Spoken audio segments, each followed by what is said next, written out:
Job 14:7-9. It says, "For there is hope of a tree, if it be cut down, that it will sprout again, and that the tender branch thereof will not cease.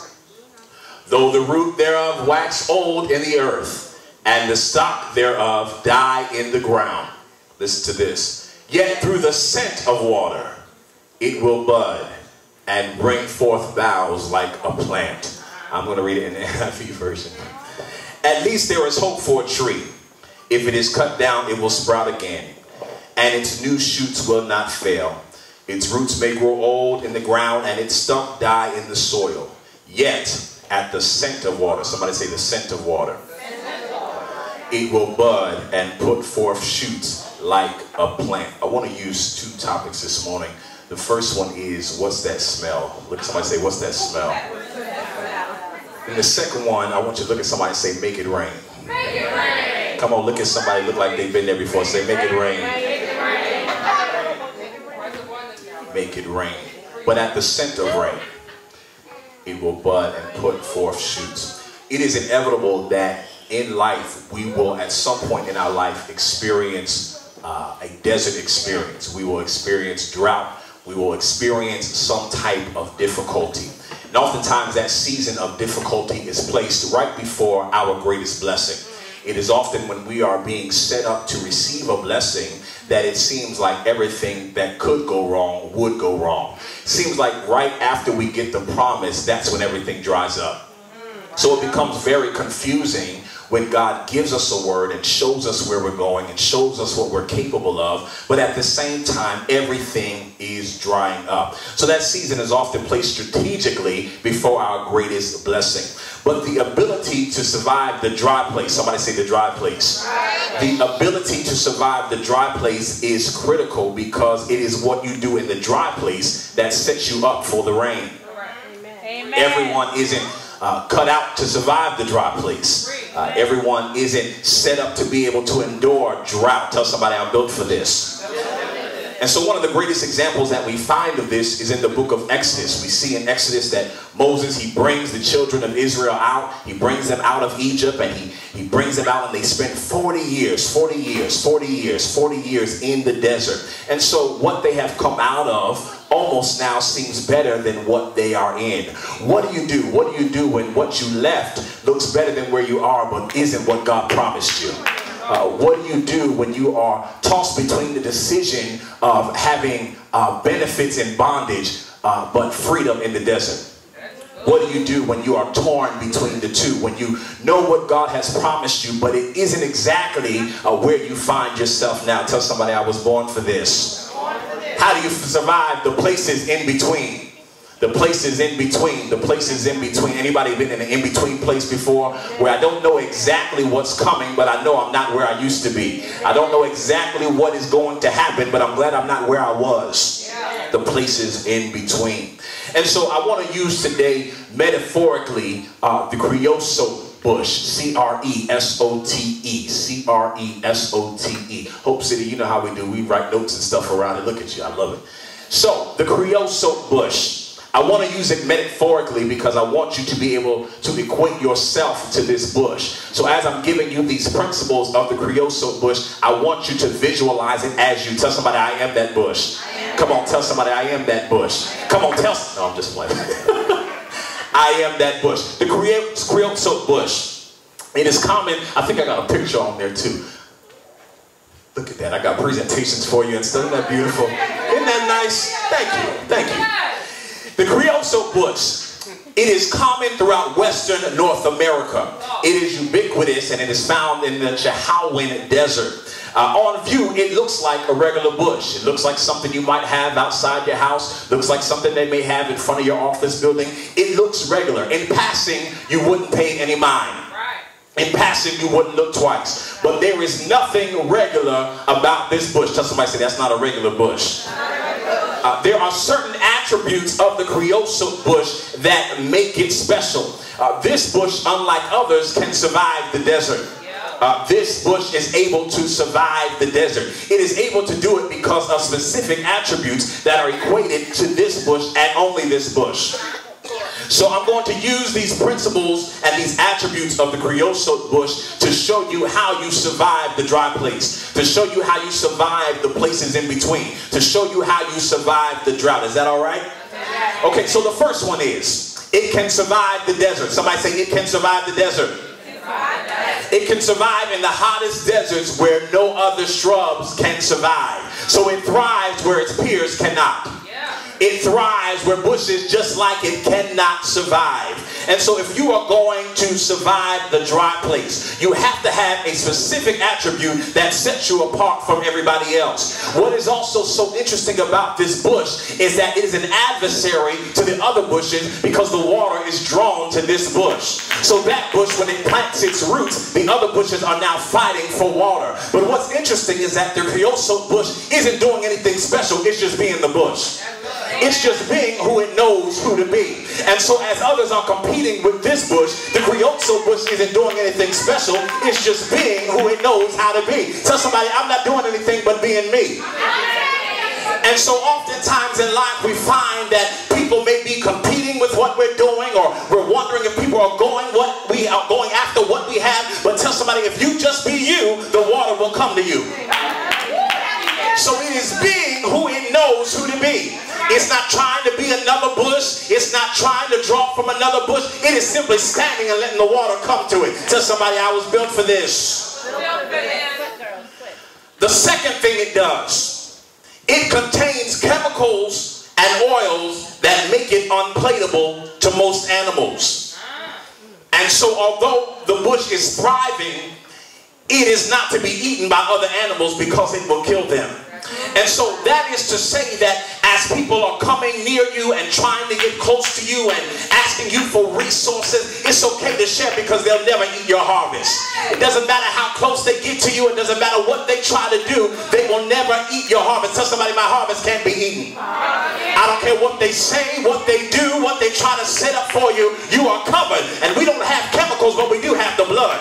What can wash away my sins? The blood. But he also said that when he sees the blood, he would pass over. Tell somebody, my harvest cannot be eaten.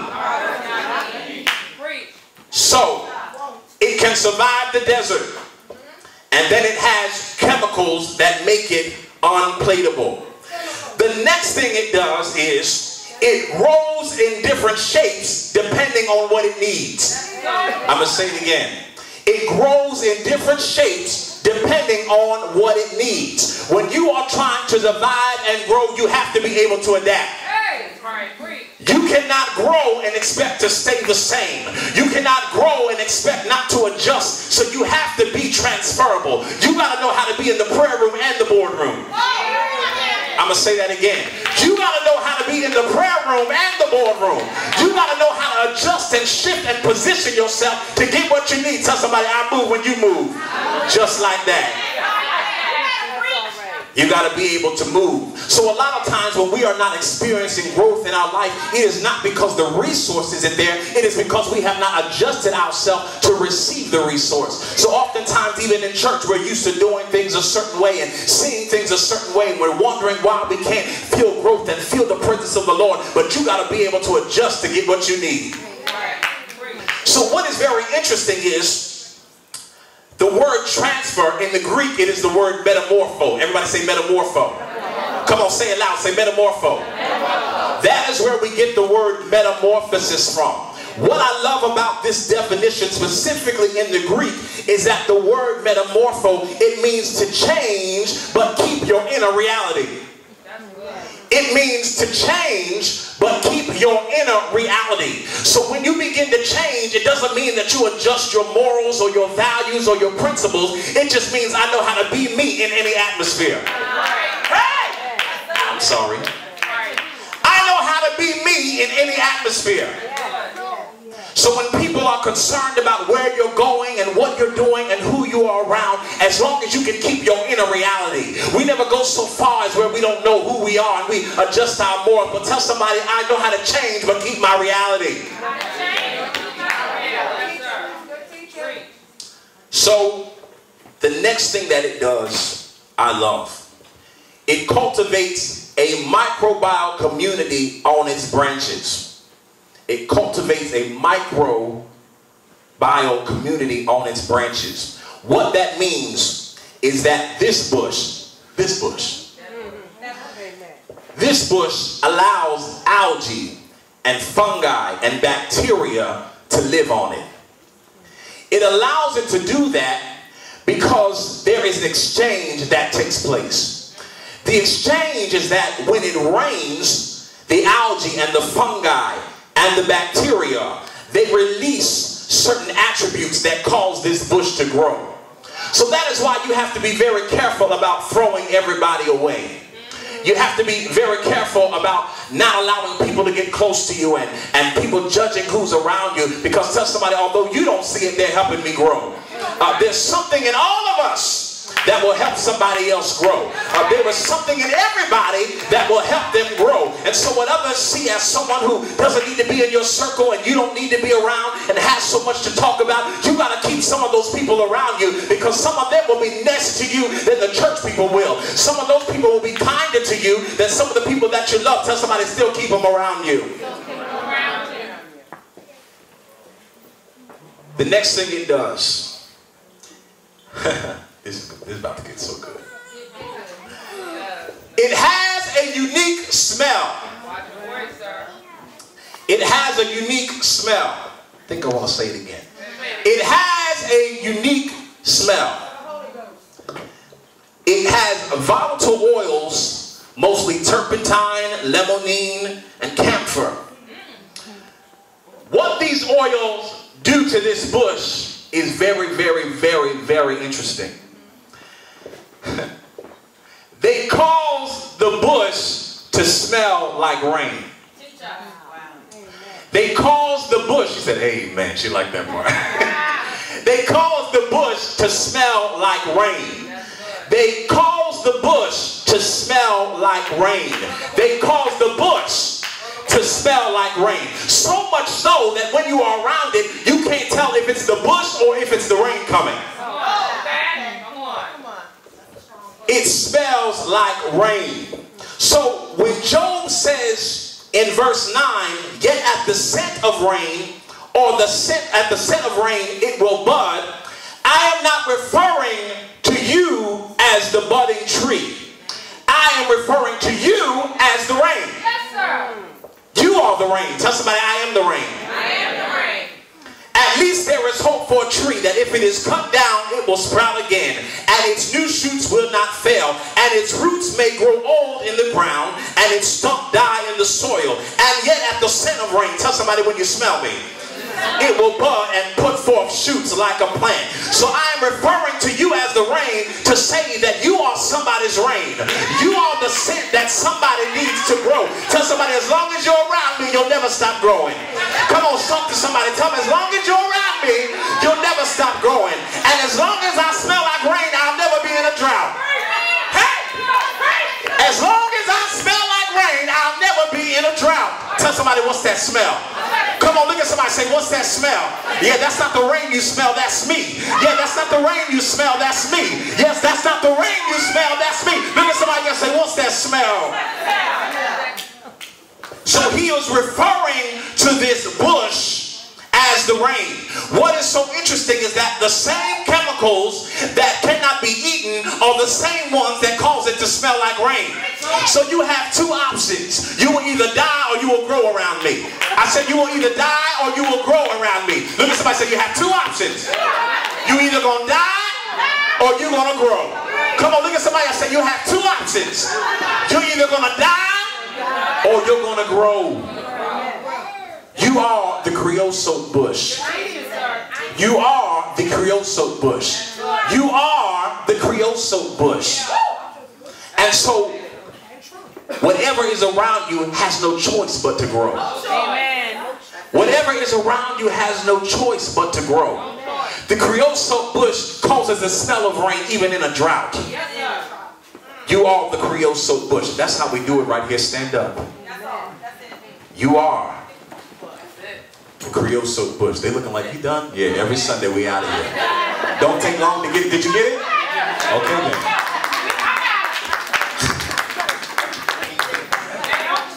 We stay true to time around here. Because it don't take long. As long as you got it, you got it. Look at somebody, say, you are the creosote bush. I want you to be somebody's rain this morning. Somebody around you is experiencing a drought. But simply because they are sitting next to you, you have the ability to be their rain. You have the ability that even though they've been cut down, you have the ability to cause them to grow again. I want you to pray.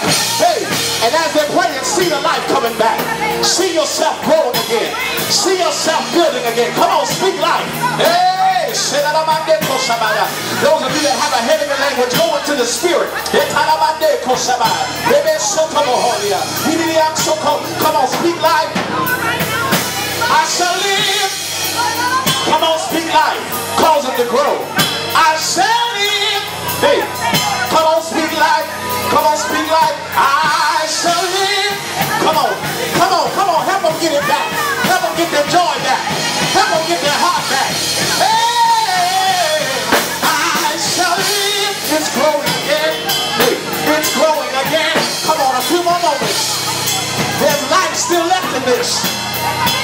There's life still left in this. Come on, send the rain, send the rain. Come on, send it. Come on, make it rain. Come on, make it rain in their life. Hey, it's growing. It's growing.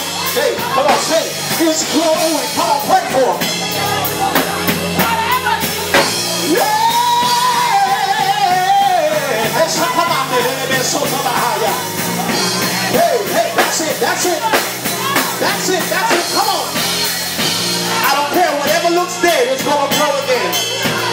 Come on, I'm your rain this morning. Come on, I'm sending the rain back to your life. Hey, hey, hey, hey. To your emotions. To your finances. Hey, to your body. Come on, come on, come on. Hey. And as you use those hands, just begin to worship for the rain coming back in your life. Come on, just begin to pray. Hey, come on, the rain is coming. Come on, the rain is coming. Hey. Hey, hey. Come on, the rain is coming back.